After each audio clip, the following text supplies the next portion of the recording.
Hi, I'm Harper with Life with Leverage, and we coach people on the infinite banking concept and how you can become your own banker. Now, today we're going to talk about what does the ideal savings vehicle look like? We're going to get into talking about a savings vehicle. We can talk about the difference in savings and investing. Now, I'm no CPA or an attorney, and this isn't investment advice, so definitely consult the proper people for that. But let's talk about the ideal savings vehicle from my perspective and talk about it objectively. Now, when we're looking at the ideal savings vehicle, savings and investing, like I said, we got to discuss. Now, savings is keeping money more liquid, guaranteed, easy to access that you can rely on. Still want it to work for you, but investing would be more of a strategic act, putting it in a business, real estate, etc., where the money might not be as liquid, have a little bit more risk tied to it, so on and so forth, but you might get a better, say, rate of return. Of course, you're going to have a difference between the two. Now, when we're talking about savings, you might have it in a checking account, savings account, money market, or so on and so forth. What are the characteristics of the ideal savings vehicle? And we can walk through what checks those boxes. We would like a competitive rate of return. Of course, we work hard for our money. We want our money to work hard for us before we deploy it elsewhere. We definitely want it to be guaranteed so we can rely on it, be able to access it. What's the point of savings if you can't access it and use it for what you need?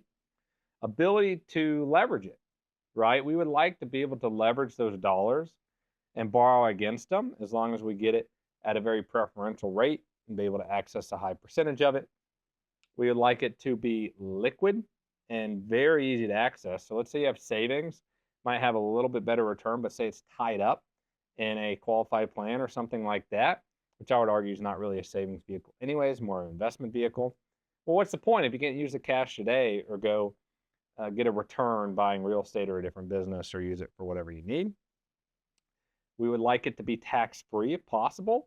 We're working hard for our dollars. Some of our biggest expenses is going to be that of taxes. So we can not have it being taxable and have it tax-free. That's a great characteristic.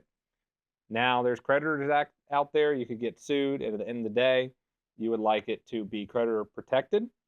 And in the life insurance world, you can have a lot of creditor protection, depending on your state.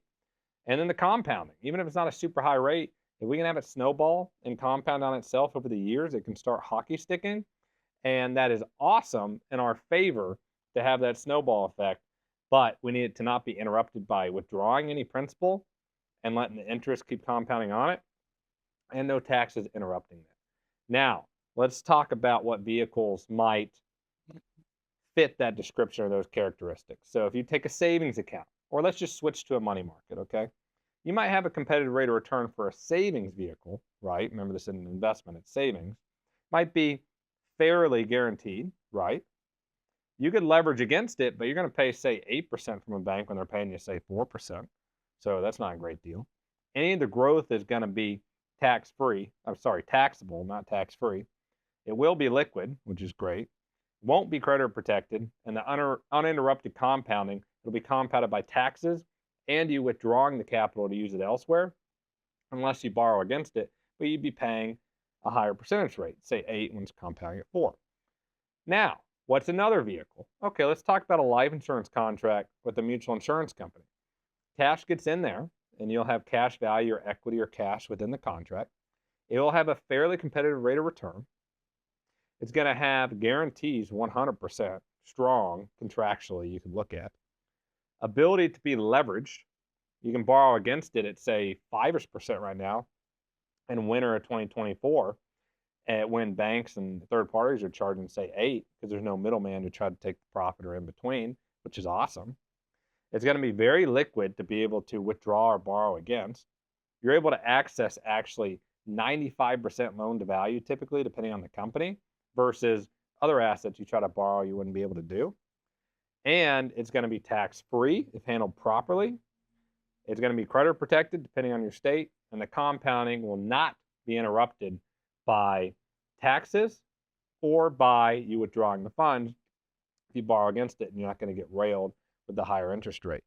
So a life insurance contract checks all these boxes we talked about. Do you feel like there's a different vehicle that could be a better savings vehicle definitely comment in the comments below or reach out to me. We can talk and go back and forth. This is a great place where I store a lot of my own capital and cash before I deploy it into real estate or other businesses. And I have tons of clients that do the same. So please reach out if you'd like to learn more. We set people up with policies, help them expand their infinite banking system and get started. Or, like I said, expand it. You can reach out at Harper at lifewithleverage.com or go to our website at lifewithleverage.com, and everything will be in the comments below.